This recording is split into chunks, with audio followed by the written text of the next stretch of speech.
こんにちは。今日はですね、この運搬機のエンジンがちょっと調子悪いんで、新しいエンジンに乗せ替える動画を撮りたいと思います。エンジンを交換します。最大4馬力ですね。4.2馬力。最大4.2馬力の三菱のエンジン GB131 を使います。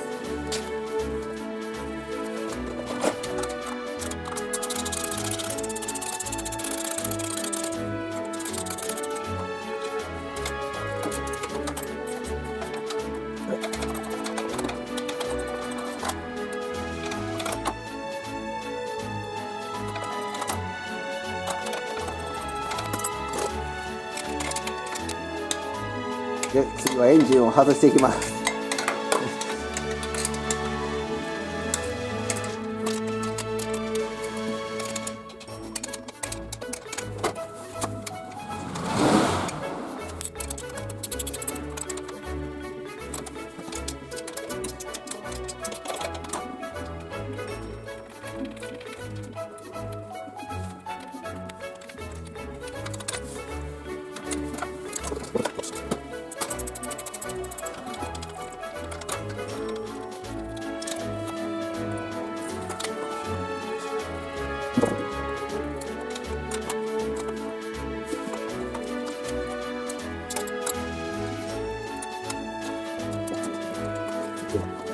外れだ。よっしゃ。外れました。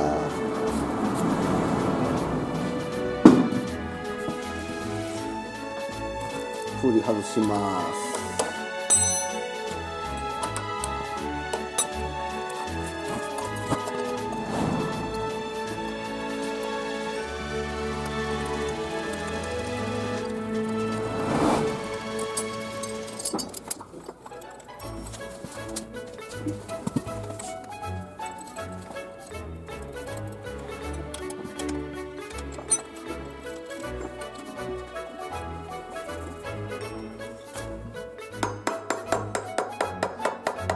あ、こっちにしとこう。こっちにしとこう。オッケー。